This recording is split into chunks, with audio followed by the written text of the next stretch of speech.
नमस्कार मित्रों, Maruti group of education के द्वारा जारी की गई ऑनलाइन कक्षाओं में मैं मुकेश शर्मा आपका हार्दिक स्वागत करता हूं। मित्रों, आज हम यहां पे कक्षा 12 की 15वीं प्रश्नावली लीनियर प्रोग्रामिंग यानी कि रैखिक प्रोग्रामिंग लीनियर प्रोग्रामिंग प्रॉब्लम्स के बारे में अध्ययन करेंगे। हम जानते हैं कि इस प्रश्नावली से दो प्रश्न, 1 नंबर का एक और 3 नंबर का एक, यानी कि कुल मिला के ये 4 नंबर की आपकी प्रश्नावली है और एकदम साधारण सी प्रश्नावली है। अगर आपके बेसिक जो इसके अगर क्लियर है तो इसमें कोई प्रॉब्लम आपको नहीं होनी चाहिए। बात करते हैं इसके बेसिक्स क्या है, तो इसका बेसिक्स हमारा जो 9th और 10th में हमने ग्राफ पढ़ा है वो ग्राफ ही इसका बेसिक है। अब अगर आपको इसमें कुछ समस्याएं हैं तो उनके बारे में आपको बता देता हूँ, ताकि आने वाले दिनों में जो एग्जाम है उसमें आपको कोई प्रॉब्लम्स नहीं हो। एक उदाहरण लेके चलता हूँ मैं कि जैसे 2x + 3y = 6 का ग्राफ आप सभी जानते हैं, बेसिकली कोई बताने की जरूरत नहीं है, लेकिन फिर भी मेरा ये दायित्व है कि हर एक छोटी चीज जो आपको समझानी हो मैं यहाँ समझाऊं। तो जैसे हमारा ग्राफ पेपर है, ये आप बखूबी जानते हो अच्छी तरीके से कि आपका ओरिजिन मूल बिंदु है, ये आपका x एक्सिस है, ये आपका y एक्सिस है। अब क्या है कि हम इसके लिए एक टेबल बनाते हैं। वैसे तो 2 मान काफी होते हैं अगर आप 10th में होते तो, लेकिन आप इसको देखें कि 2x + 3y = 6 की अगर आप टेबल बनाओ कि अगर आपने x का मान 0 पुट किया है तो y का मान 2 आ गया, और अगर आपने y का मान 0 पुट किया है तो x का मान 3 आ गया, यानी कि 0 and 2। x की वैल्यू 0 ये रही और y की वैल्यू 2 ये आ गई, यानी कि इसको मैंने कह दिया a। और इसके लिए बात करूंगा तो 0 and 3, अच्छा गलत कर दिया भाई, यहाँ पे y का मान 0 पुट करेंगे तो x का मान 3, यानी कि 0 and 3, तो 3 and 0 1 2 3। ये जो 2 पॉइंट है इसके 3,0 और 0,2, इसको मैंने b मान लिया, और इन दोनों बिंदुओं को मिलाने से जो लाइन आएगी वो आपकी 2x + 3y का ग्राफ हम कह सकते हैं। लेकिन बात यहाँ पे लीनियर प्रोग्रामिंग प्रॉब्लम्स के कंप्लीटली पढ़ने की आती है, तो हम क्या करते हैं कि हम इससे थोड़ा आगे बढ़ते हैं। और आगे बढ़ने का मतलब है कि हम पहले तो ये चेक करते हैं कि ये जो लाइन है वो तो सही है, लेकिन क्या लाइन की जगह अगर इक्वेशन की जगह इनइक्वालिटी आ जाए, असमीका आ जाए, मान लो अगर यही होती 3x + 2y > 6, तब भी क्या ऐसा ही ग्राफ बनता। तो ध्यान रखें, 2x + 3y > 6 आता तो हमारे ग्राफ में ये जो डायरेक्ट लाइन हमने खींची है हम इसको डॉटेड लाइन से दिखाते हैं। डॉटेड लाइन कैसे?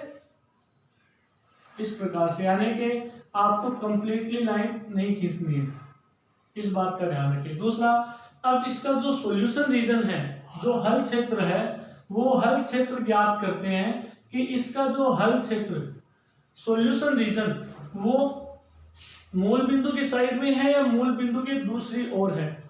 इसके लिए हम इसमें इस इनइक्वालिटी में, इस असमीका में 0 0 पुट करते हैं। तो मैंने यहाँ पे x की जगह 0 और y की जगह भी 0 पुट किया, तो मुझे ये मिलता है 0 > 6, जो कि फॉल्स है, गलत है, असत्य है।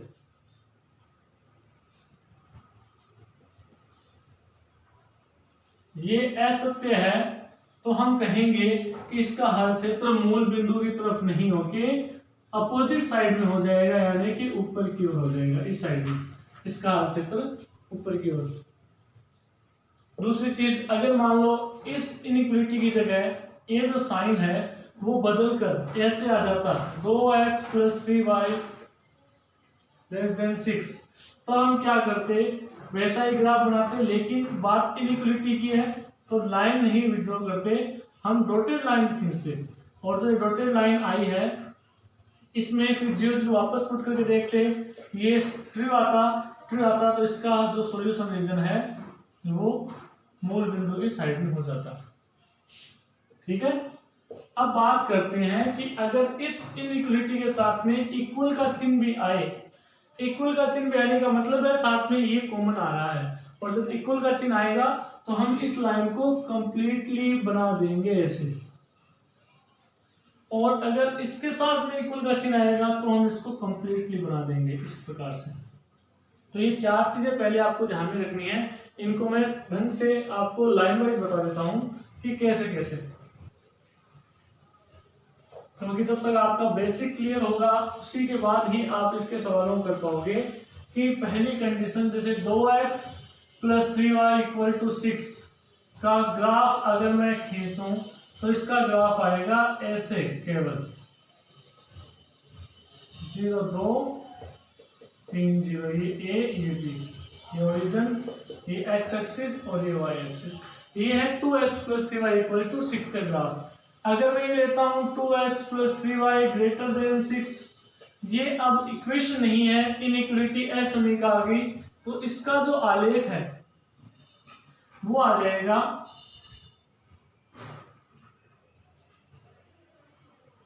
इस प्रकार से। इसका जो सॉल्यूशन रीजन है वो इस प्रकार से आ जाता है। एक चीज और ध्यान रखना कि जब हम पर्टिकुलर एक्सरसाइज 15 की बात करते हैं या हम ये कहें कि केवल 12 को लेके बात कर रहे हैं, तो आपका जितना भी काम होगा वो केवल फर्स्ट क्वाड्रेंट में होगा, यानी कि हमें second, third and fourth quadrant में नहीं जाना है। लेकिन जब हम नॉर्मली बात कर रहे हैं, जनरली बात कर रहे हैं इस चीज की, तो हमें पता है कि इसका सॉल्यूशन रीजन ओरिजिन की तरफ नहीं होके इसका सॉल्यूशन रीजन ओरिजिन से अगेंस्ट होगा। दूसरी लाइन इनइक्वलिटी में ये डॉटेड लाइन आएगी अगर साथ में इक्वल का साइन नहीं है तो। तीसरा, इसी में अगर ये आ जाए 2x + 3y > 6, तो ये आ जाएगा आपके पास इस तरीके से। इसका जो हल क्षेत्र है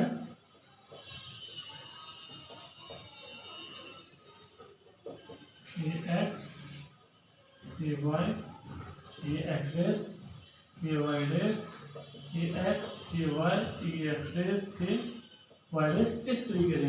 अगर चौथा मैं करूं 2x + 3y < 6, तो इसका जो ग्राफ आएगा वो आ जाएगा ये। अच्छा, आया कैसे? देखो, चाहे कोई भी इनइक्वलिटी क्यों ना आए, चाहे कोई भी इनइक्वलिटी क्यों ना आए, आपको ये देखना है कि इक्वल करने पे जो 2 पॉइंट्स आ रहे हैं, जैसे हमने इसमें किया, वो 2 पॉइंट्स आपको विड्रॉ करने, जैसे यहाँ पे आ गए हैं ये 2 पॉइंट्स है, ये भी जो इसमें भी थे इसमें भी, सभी में, ये आपको पहले करने हैं। करने होने का मतलब इक्वल मान के इनको पॉइंट को डिनोट करना है, और डिनोट करने के बाद में आप इसको डॉटेड लाइन से रिप्रेजेंट कर दो, और उसके बाद में ये देखो कि क्या इसमें ओरिजिन अप्लाई हो रहा है, यानी कि ओरिजिन रखने पे मूल बिंदु इसमें x की जगह 0 और y की जगह 0 रखने पे क्या ये ट्रू है क्या? अगर ट्रू है तो इसका जो सॉल्यूशन रीजन है, जो हल क्षेत्र है, वो मूल बिंदु की तरफ होगा, अन्यथा अपोजिट साइड में होगा। जैसे यहाँ पे मैंने 0 + 0 रखा, ये ट्रू है, ये ट्रू है, इसका मतलब ओरिजिन की तरफ, मूल बिंदु की तरफ इसका हल क्षेत्र होगा। ये क्या है? इसका सॉल्यूशन रीजन। इसको हम आगे भी डाल कर सकते हैं बहुत सा आगे तक, लेकिन इतनी आवश्यकता हमें नहीं पड़ेगी।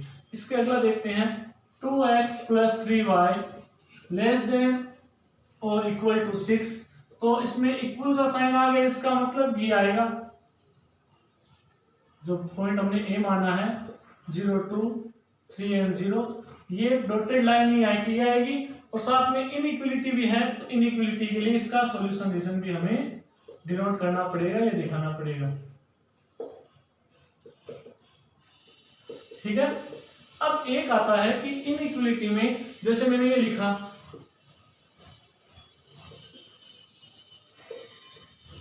ये एक इनइक्वलिटी आ गई, और इसका सॉल्यूशन रीजन हमें देखना है कि इसका सॉल्यूशन रीजन क्या है। तो आपको एक बात बता देना चाहता हूं कि अभी हमारा टारगेट केवल 12th के विद्यार्थी जो जिनका एग्जाम 18 जून को होने वाला है, उनकी तैयारी के लिए, ताकि वो फटाफट रिवीजन कर सके इस एक्सरसाइज में, कोई भी चीज उनकी छुट्टी हुई है तो वो एक बार उनको वापस रिवाइज हो जाए, ताकि एग्जाम के अंदर में कोई समस्या नहीं है। उसके हिसाब से ही इस वीडियो को बनाया गया है। कक्षा 11 के विद्यार्थी जो 12वीं में हुए हैं उनके लिए इसी के ऊपर फिर से नया वीडियो बना दिया जाएगा, लेकिन तब तक आप इसे समझने का प्रयास करें, कुछ ना कुछ जरूर समझ में आपके आएगा। तो x minus 2y greater than equal to 0 है, इसका आलेख अगर आपको बनाना है, चलो पहले मैं बात करता हूं कि इसका बताओ x minus 2y equal to 0 का आलेख। तो इसका आलेख है ना, ये ग्राफ क्या आएगा, ये आपका ओरिजिन ये रहा, ये आपका x एक्सिस, ये आपका y एक्सिस, कोऑर्डिनेट एक्सिस आपके आगे निर्देशांक। अब क्या करना है, इसकी टेबल बनाते हैं। तो जैसे मैंने x का मान 0 रखा तो y का मान भी 0 आ गया, एक पॉइंट तो ये आ गया। दूसरा पॉइंट मैंने मान लो x का मान 10 रखा है, या फिर x का मान 1 रखा है, तो y का मान कितना आएगा 1/2। इस प्रकार से, यानी कि अगर इसका 1 रखा है तो इसका 1/2, कहने का मतलब है यहाँ अगर आपने 2 रखा है तो 1 आ जाएगा। जैसे मान लो 2 रख दिया आपने, x की वैल्यू 2 पुट की है तो y की वैल्यू 1 आ जाएगी, यानी कि ये पॉइंट आ जाएगा। तो इस प्रकार से क्या होगा, आपकी जो ये लाइन है वो ऐसे जाएगी, आपकी जो लाइन है वो इस तरीके से जाएगी। ये जो पॉइंट है ये है 2 और 1। आई बात समझ में? ये तो है x minus 2y equal to 0 का ग्राफ, जो आप 9th और 10th में ऑलरेडी बना चुके हो। अब बात करनी है हमें इसकी।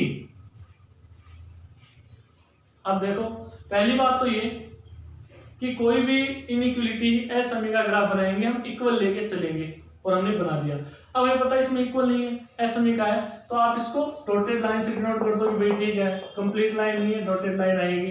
पहली बात ये।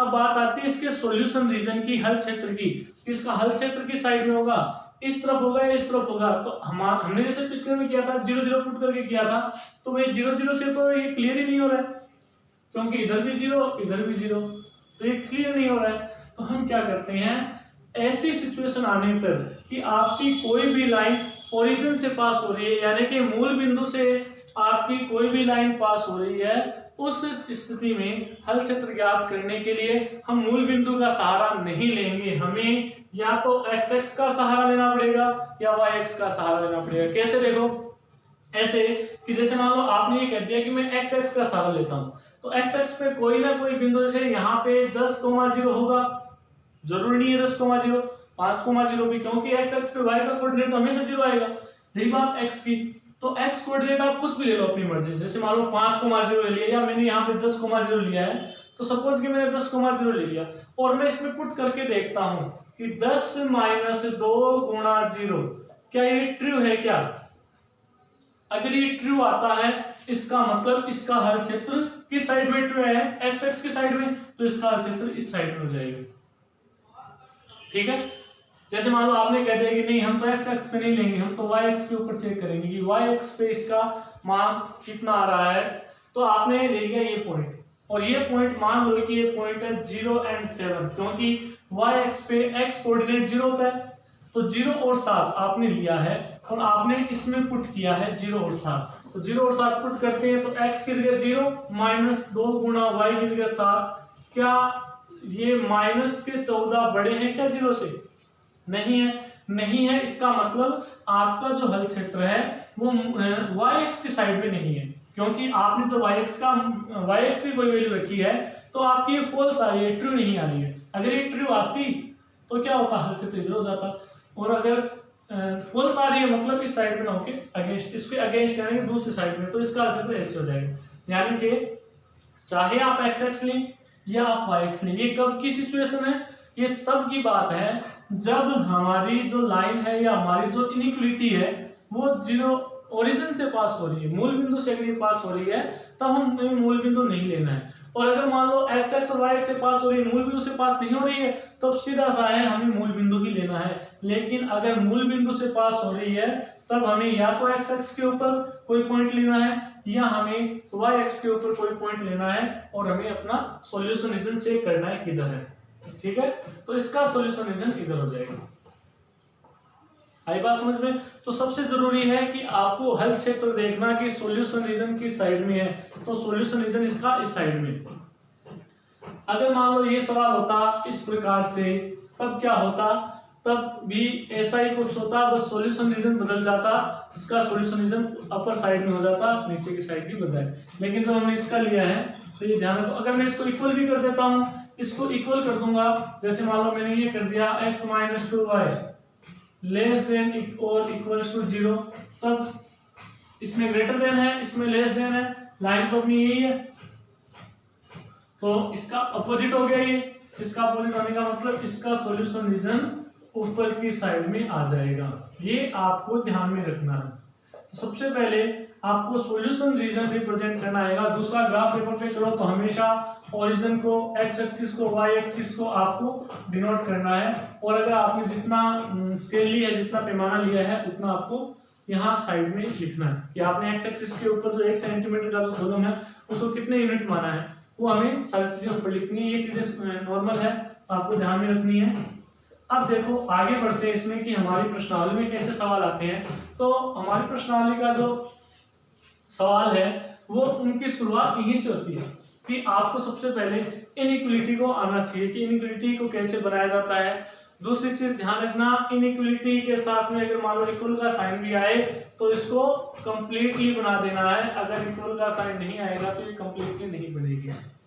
खैर चलो छोड़ो, हम ये मान के चले कि हमने ये सारी चीजें सीखी हुई है, हमें पहले से आ रही है। तो अब क्या करें इस प्रश्नावली में, तो उसके बारे में चर्चा करते हैं। अगर आपको इनमें कोई चीज समझ में नहीं आई है तो आप किसी के थ्रू मुझसे पूछ सकते हैं, आपके पास काफी पर्याप्त साधन है पूछने के, पूछ सकते हैं और कमेंट में भी छोड़ सकते हैं अगर कोई समस्या इनमें हो।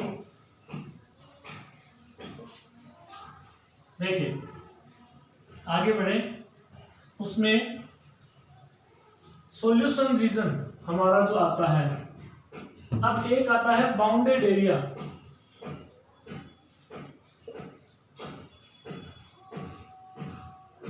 ये आप ड्रॉ कर सकते हो।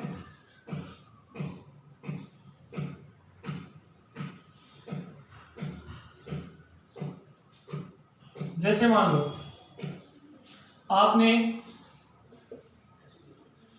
समझकर ये चीजें सेलेक्ट की है कि भी ठीक है, आपके लाइन 1 आ गई और लाइन 2 आ गई, इनका सॉल्यूशन किधर भी हो सकता है जैसा हमने पढ़ा है।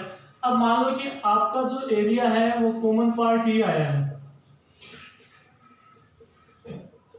और मैंने इसको कह दिया OABC, ये आपका बाउंडेड एरिया है। बाउंडेड यानी कि परिबद्ध क्षेत्र है, परिबद्ध क्षेत्र है।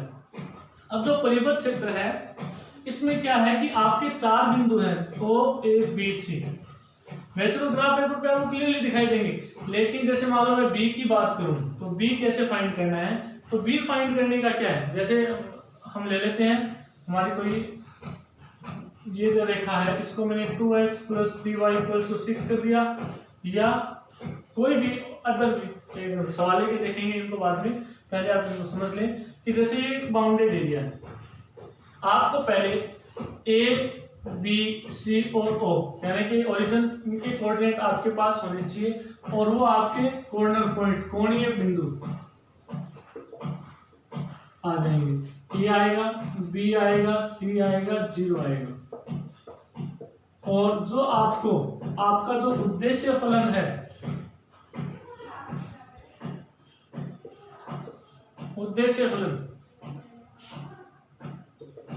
ऑब्जेक्टिव फंक्शन, ऑब्जेक्टिव फंक्शन कौन सा होता है, जैसे आपको ये कह दिया कि मिनिमम z या मैक्सिमम z आपको फाइंड करना है, कुछ भी आ सकता है यहाँ पे, ये आपका मिनिमम, ये आपका उद्देश्य फलन कहलाता है। और आपको कोणीय बिंदु लेके z के संगत मान, z का संगत मान करस्पॉन्डिंग वैल्यू ऑफ z, एक इस तरीके से सारणी बनानी है। वो सारणी कैसे बनेगी, जैसे a मान लो कि a आ गया 3 and 0, b जो है b कैसे ज्ञात करेंगे, b इन दो रेखाओं का प्रतिच्छेद बिंदु है। तो दो रेखाओं का प्रतिच्छेद बिंदु ज्ञात करने का मतलब है एलिमिनेशन मेथड, हमने 10th में पढ़ा है, विलोपन विधि। जैसे 2x + 3y = 10 आ गया, 3x + 2y = 8 आ गया। मान लो कि ये दो रेखाएं ये है, ये मैंने लिख दी 2x + 3y = 10 और 3x + 2y = 8। ये दो रेखाएं। अब ये जो बी है ये इन दोनों रेखाओं का इंटरसेक्ट अंतर रूप है, यानी कि हम ये कहें इन दोनों का अंतःखंड है, यानी कि ए और जो बी है वो इन दोनों रेखाओं के प्रतिच्छेदन से इंटरसेक्शन से भी प्राप्त हो रहा है। तो इनके मान कैसे आएगा? तो हमें करना क्या है, एलिमिनेशन मेथड विलोपन विधि में हमने देखा था कि हम गुणांकों को बराबर करते हैं। मान लो पहले से बराबर हो तो कोई समस्या ही नहीं है तो हम इनको बराबर करते हैं। तो गुणांक बराबर करने के लिए मैंने इसको 3 से और इसको 2 से गुणा कर दिया, तो आपके पास क्या आएगा, देखो ये आ जाएगा 6x प्लस 9y बराबर 30, ये आ गया 6x प्लस 4y बराबर 16। अब इनको हम माइनस कर देते हैं तो ये चला गया, ये आ गया 5y का मान 14, तो y का मान 14/5 और ये y का मान आप किसी भी इक्वेशन में रख दो, पहली में या दूसरी में, तो आपके पास x का मान आ जाएगा। जैसे y का मान अगर आपके पास 14/5 आया है तो y बराबर 14/5 समीकरण 1 मान लो, समीकरण 1 जैसे 2x plus 3y equals to 10 में रखने पर, और जब हम इसमें रखेंगे तो हमारे पास x का मान आ जाएगा, कितना आएगा देखो 2x प्लस 3 गुणा 14/5 बराबर 10, 2x बराबर, ये आपको सिंप्लीफाई करना है और जो भी मान आएगा वो आपका x का मान आ जाएगा। जैसे मान लो x का मान m आ गया तो मैंने यहाँ पे b का मान रख दिया m एंड 14/5। इसी प्रकार से c का मान भी पहले से आपके पास आया हुआ होगा और इसका मान ओरिजिन है। और z, अब रही बात z क्या है, ऑब्जेक्टिव फंक्शन, इसका मान हमें सवाल में दिया हुआ होता है। तो उसमें आप ये देख लो कि जैसे मान लो इसमें 10 आ गया, इसमें 15 आ गया, इसमें 20 आ गया और इसमें 18 आ गया। अगर आपको मिनिमम पूछे तो इसमें ये आपका मिनिमम हो गया, अगर आपको मैक्सिमम पूछे तो ये आपका मैक्सिमम हो गया और आपका आंसर आ जाएगा। ये बात कब की है, जब आपके पास जो गिवन एरिया है वो बाउंडेड हो। लेकिन अगर गिवन एरिया बाउंडेड नहीं हो तब क्या करते हैं, उससे पहले एक चीज हो कि मान लो सी पे और बी पे दोनों पे मान 20-20 ही आ गए, सी और बी दोनों पे मान 20-20 आ गए, तो हम ये नहीं कहेंगे कि मैक्सिमम वो सी पे भी और बी पे भी, हम ये कहेंगे बी और सी को मिलाने वाली जो लाइन है, इस चीज को भी ध्यान रखना कि बी और सी को जो मिलाने वाली लाइन है उस प्रत्येक पॉइंट पे क्या होगा, मान है जो जेड का जो वैल्यू आएगी जेड की वो मैक्सिमम आएगी। इस चीज का आपको ध्यान में रखना है कि बी और सी के ऊपर मान इक्वल आने का मतलब है बी और सी को मिलाने वाली लाइन पे अगर मान लो ए और बी पे आता है इक्वल और मैक्सिमम, मान लो हम बात किसी का मैक्सिमम की, मिनिमम के लिए भी यही है कि मान लो कि 10 यहाँ आ रहा है और 10 यहाँ आ रहा है, हम ये कहते हैं इस लाइन के प्रत्येक पॉइंट के ऊपर वैल्यू क्या आ जाती है, मिनिमम आती। ये बात आती है जब आपके पास एरिया जो है वो बाउंडेड हो। अब बात आती है कि जब एरिया बाउंडेड ही नहीं हो, तो बाउंडेड नहीं हो उस केस में एक तो ये होता है कि कोई कॉमन पार्ट नहीं आएगा। जैसे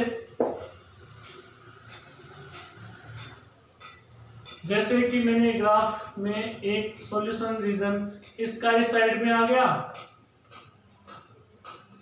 और एक दूसरा मान लो ऐसे जा रहा है जिसका इस साइड में आ गया। अब इनका आपस में कोई लेना देना नहीं है तो हम ये कह देंगे कि इनमें कोई वेनिष्ठ क्षेत्र ही नहीं है, और अगर ऐसा नहीं है तो इसका कोई हल नहीं होगा, इस केस में कोई हल प्राप्त नहीं होता है।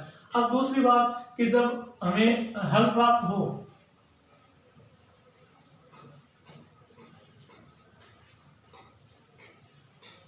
तब क्या करते हैं, यानी कि दोनों में कॉमन पार्ट आ जाए तो सॉल्यूशन रीजन है, दोनों का जो सॉल्यूशन रीजन है यानी कि हल क्षेत्र है वो उभयनिष्ठ हो, और जब दोनों का हल क्षेत्र उभयनिष्ठ है उस केस में क्या प्रक्रिया आती है उसके बारे में देखते हैं।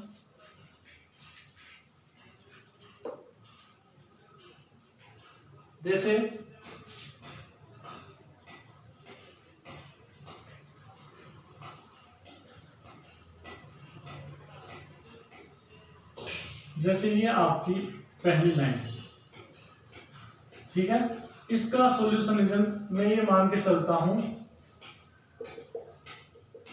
अपर साइड में है, और ये आपकी दूसरी लाइन है, इसका सॉल्यूशन रीजन भी अपर साइड में है। तो इन दोनों लाइनों का जो सॉल्यूशन कॉमन आ रहा है वो आएगा ये,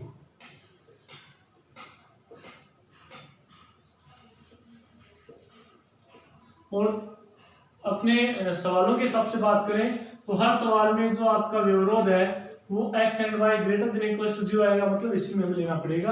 आप ये लिख सकते हो ऐसे, यानी कि ये आपका सॉल्यूशन रीजन आ गया। अब इसमें ऐसा आ जाता है तो हम क्या करते हैं, तो पहली चीज तो ये कि ये बाउंडेड नहीं है, ऐसे चांसेस कम है कि इस प्रकार के सवाल आए, क्योंकि जनरली बाउंडेड के सवाल आते हैं। लेकिन अगर ऐसे सवाल आते हैं उस केस में हम क्या करते हैं, उस केस में आपको यही करना है कि सबसे पहले तो आपको पता लग गया कि भाई ये बाउंडेड तो नहीं है, ये जो एरिया है ये परिबद्ध नहीं है, आपस में पैक नहीं है, ठीक है ना, एक बहुभुज नहीं बना रहा है, खुला है एकदम से। तो आप ये पॉइंट देखो कि कौन कौन से पॉइंट ऐसे हैं जो इसमें आ रहे हैं। देखो जैसे मैंने इस ए पॉइंट को लिखा, तो ये ए पॉइंट कहीं हमारे काम का नहीं है, हमारे काम का पॉइंट है ये और ये, तो ये 3 पॉइंट काम के, ये पॉइंट भी काम का नहीं है हमारे पास, अगर मैं इसको डी मानूं तो ये 3 पॉइंट काम के हैं। तो आपको करना क्या है, इन 3 पॉइंट के ऊपर ही, जैसे ए पे, बी पे और सी पे जेड के मान देखने हैं, जैसे हमने बाकी सवालों में किया है वैसे जेड के मान देखने हैं। जैसे मान लो जेड के मान आ गए 5, 10 और 15, और आपसे ये कह दिया कि मिनिमम जेड फाइंड करो, मिनिमम जेड क्या आएगा, तो मिनिमम जेड, और जेड मान लो कि जेड है 2x + 3y, जेड क्या आ गया 2x + 3y। तो आपको करना क्या है, इस केस में आपको एक इनइक्वालिटी ड्रॉ करनी है। देखो मिनिमम पूछे तो आप ये लोग पहले ही देखो इनमें मिनिमम वैल्यू कौन सी, ये मिनिमम है ना, तो सीधा आंसर ये मत कर देना है कि हाँ ए के ऊपर मिनिमम आ रहा है, और कितना आ रहा है वो एक ही पॉइंट रखने पे। आपको करना क्या है, जो मिनिमम वैल्यू आ रही है उसको लेके, और आपका जो उद्देश्य फलन है, ऑब्जेक्टिव फंक्शन है, उसको उन दोनों यानी कि जेड को लेके और इस मान को लेके एक इनइक्वालिटी बनानी है। जैसे अगर मिनिमम जेड आ गया तो आप क्या लिखोगे, 2x + 3y की वैल्यू कम होनी चाहिए 5 से। और अगर ये आता है कि मैक्सिमम जेड का मान, तो मैक्सिमम जेड मान लो यही 2x + 3y की बात करूं, तो आपको लिखना है कि 2x + 3y का मान ज्यादा होना चाहिए, और इसमें ज्यादा मान किसका है, 15 से। इस इनइक्वालिटी, इस समीकरण को इसमें बनाना है फिर से, या इसको बनाना है, दोनों में से एक आएगा, या तो मिनिमम आएगा या मैक्सिमम आएगा। मिनिमम आता है तो हम ये लिखेंगे कि जो उद्देश्य फलन है उसका मान मिनिमम होना चाहिए आपकी मिनिमम वैल्यू से, जो मिनिमम वैल्यू यहाँ आ रही है। और मैक्सिमम आता है तो हम ये लिखेंगे कि उद्देश्य फलन का मान मैक्सिमम होना चाहिए जो हमारा मैक्सिमम मान आ रहा है उससे।